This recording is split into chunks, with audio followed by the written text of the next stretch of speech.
Hello friends, ओम श्री गणेशाय नमः। जय श्री कृष्णा। आप सभी का स्वागत है आपके अपने यूट्यूब चैनल पर।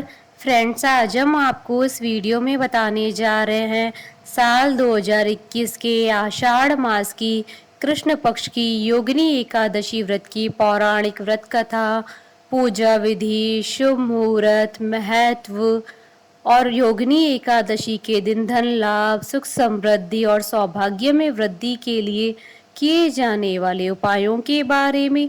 फ्रेंड्स, वीडियो शुरू करने से पहले आपसे रिक्वेस्ट है, अगर आप हमारे चैनल पर नए हैं और आपने अभी तक चैनल को सब्सक्राइब नहीं किया है तो प्लीज़ सब्सक्राइब कीजिएगा चैनल को, साथ ही प्रेस कीजिएगा बेल आइकन को, जिससे नए वीडियो से रिलेटेड नोटिफिकेशन आपको तुरंत प्राप्त हो सके। और वीडियो पसंद आने पर वीडियो को लाइक और शेयर जरूर कीजिएगा ताकि सभी भक्तों को इस वीडियो का लाभ प्राप्त हो सके। और कमेंट बॉक्स में जय श्री कृष्णा जरूर लिखिएगा। आषाढ़ मास के कृष्ण पक्ष की एकादशी तिथि को योगिनी एकादशी कहा जाता है। इस दिन जगत के पालनहार भगवान विष्णु जी का आशीर्वाद प्राप्त करने के लिए व्रत रखा जाता है। इस बार यह तिथि 5 जुलाई 2021 को है। योगिनी एकादशी के दिन भगवान श्री नारायण की पूजा आराधना की जाती है। श्री नारायण भगवान विष्णु का ही नाम है। इस एकादशी का व्रत करने से समस्त पाप नष्ट हो जाते हैं और पीपल के वृक्ष को काटने जैसे पाप तक से मुक्ति मिल जाती है। इस व्रत के प्रभाव से किसी के दिए हुए श्राप का भी निवारण होता है। यह एकादशी देह की समस्त व्याधियों को नष्ट कर सुंदर गुण और यश देने वाली होती है। हिंदू मान्यताओं के अनुसार योगिनी एकादशी व्रत को करने से 88,000 ब्राह्मणों को भोजन कराने के बराबर फल मिलता है। इस व्रत का अपना विशेष महत्व होता है। फ्रेंड्स, अब आइए जानते हैं योगिनी एकादशी के शुभ मुहूर्त के बारे में। हिंदू पंचांग के अनुसार इस बार योगिनी एकादशी 5 जुलाई 2021 सोमवार के दिन है। आषाढ़ कृष्ण एकादशी तिथि प्रारंभ होगी 4 जुलाई 2021 को शाम 7:55 पर और आषाढ़ कृष्ण एकादशी तिथि का समापन होगा अगले दिन 5 जुलाई 2021 को रात्रि 10:30 पर। एकादशी व्रत की पारणा का मुहूर्त रहेगा 6 जुलाई 2021 को सुबह 5:38 से सुबह 8:24 तक। द्वादशी के दिन हरिवासर समाप्त होने का समय रहेगा 6 जुलाई की रात्रि यानी 7 जुलाई की सुबह 1:02 पर। फ्रेंड्स, अब आइए जानते हैं योगिनी एकादशी के दिन भगवान विष्णु जी की आराधना करने की पूजा विधि के बारे में। इस व्रत के नियम एक दिन पूर्व ही शुरू हो जाते हैं। दशमी तिथि की रात्रि में ही व्यक्ति को जौ, गेहूं और मूंग की दाल से बना भोजन ग्रहण नहीं करना चाहिए। वहीं व्रत वाले दिन नमक युक्त भोजन नहीं करना चाहिए, इसलिए दशमी तिथि की रात्रि में ही नमक का सेवन नहीं करना चाहिए। एकादशी के दिन प्रातः स्नान आदि कार्यों के बाद व्रत का संकल्प किया जाता है। इसके बाद कलश की स्थापना की जाती है। कलश के ऊपर भगवान विष्णु जी की प्रतिमा रखकर पूजा की जाती है। भगवान विष्णु जी की प्रतिमा को गंगा जल से नहलाएं। अब दीपक जलाकर उनका स्मरण करें। भगवान विष्णु जी की पूजा में उनकी स्तुति करें। पूजा में तुलसी के पत्तों का भी प्रयोग करें। पूजा के अंत में विष्णु जी की आरती करें। शाम को भी भगवान विष्णु जी के समक्ष घी व दीपक जलाकर आराधना करें। इस समय विष्णु सहस्त्र नाम का पाठ करें। अगले दिन द्वादशी के समय शुद्ध होकर व्रत पारण मुहूर्त के समय ही व्रत खोले। सबसे पहले भगवान विष्णु जी को भोग लगाएं। भोग में अपनी इच्छा अनुसार कुछ मीठा भी शामिल करें। लोगों में प्रसाद बांटे और ब्राह्मणों को भोजन कराकर उन्हें दान दक्षिणा दें।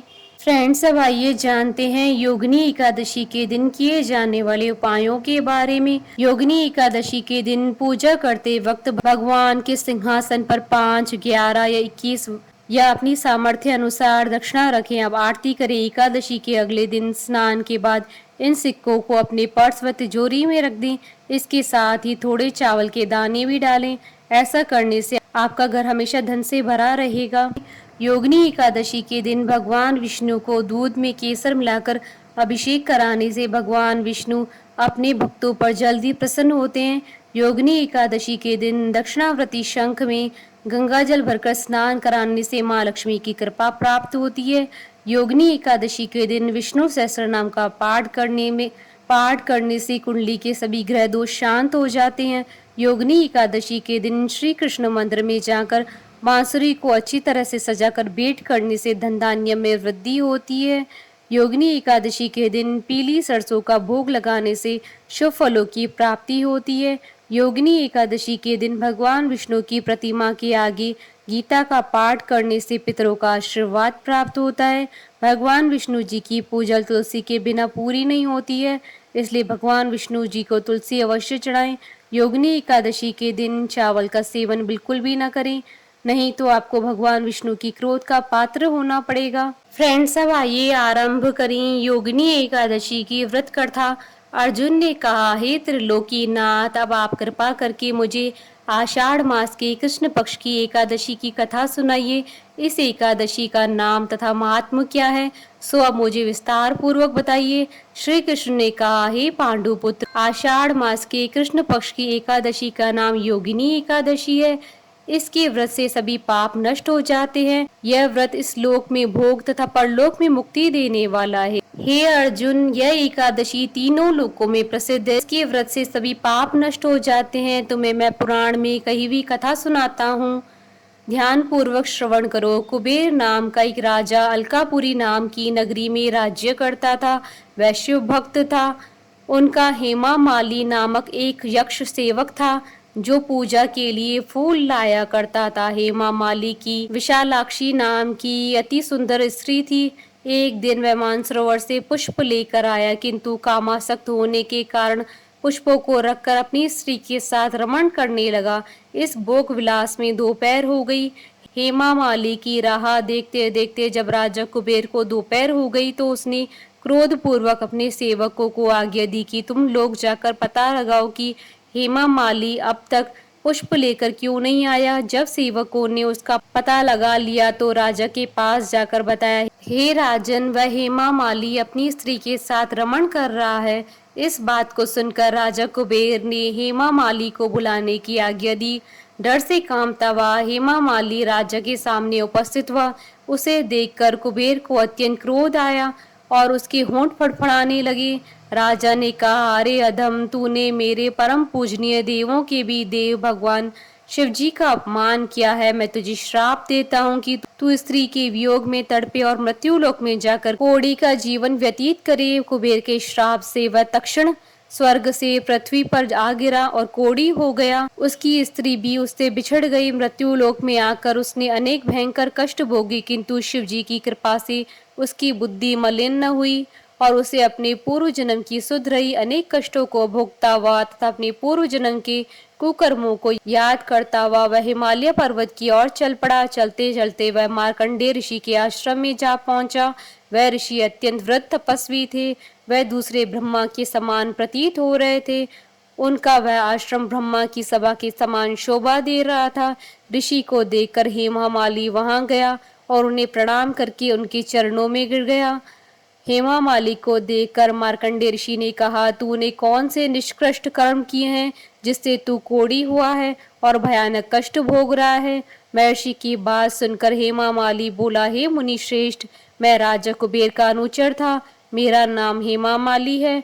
मैं प्रतिदिन मानसरोवर से फूल लाकर शिव पूजा के समय कुबेर को दिया करता था। एक दिन पत्नी सहवास के सुख में फंस जाने के कारण मुझे समय का ज्ञान नहीं रहा और दोपहर तक पुष्प न पहुंचा सका। तब उन्होंने मुझे श्राप दिया कि तू अपनी स्त्री का वियोग और मृत्यु लोक में जाकर कोढ़ी बनकर दुख भोग। इस कारण मैं कोढ़ी हो गया हूँ तथा पृथ्वी पर आकर भयंकर कष्ट भोग रहा हूँ। अतः आप कृपा करके ऐसा कोई उपाय बतलाइए जिससे मेरी मुक्ति हो। मार्कंडेय ऋषि ने कहा, हे हेमा माली, तूने मेरे सम्मुख सत्य वचन कहे हैं, इसलिए मैं तेरा उद्धार करने के लिए एक व्रत बताता हूँ। यदि तू आषाढ़ मास के कृष्ण पक्ष की योगिनी नामक एकादशी का विधान पूर्वक व्रत करेगा तो तेरे सभी पाप नष्ट हो जाएंगे। महर्षि के वचन सुन हेमा माली अति प्रसन्न हुआ और उनके वचनों के अनुसार योगिनी एकादशी का विधान पूर्वक व्रत करने लगा। इस व्रत के प्रभाव से अपने पुराने स्वरूप में आ गया और अपनी स्त्री के साथ सुखपूर्वक रहने लगा।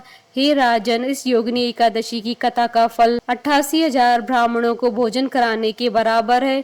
इस व्रत के प्रभाव से सभी पाप नष्ट हो जाते हैं और अंत में मोक्ष प्राप्त करके प्राणी स्वर्ग का अधिकारी बनता है। कथा सार, मनुष्य को पूजा आदि धर्म में आलस्य या प्रमाद नहीं करना चाहिए, अपितु मन को संयम में रखकर सदैव भगवान की सेवा में तत्पर रहना चाहिए। बोले भगवान विष्णु की जय, सनातन धर्म की जय। हमारे साथ इस वीडियो में अंत तक बने रहने के लिए आपका धन्यवाद।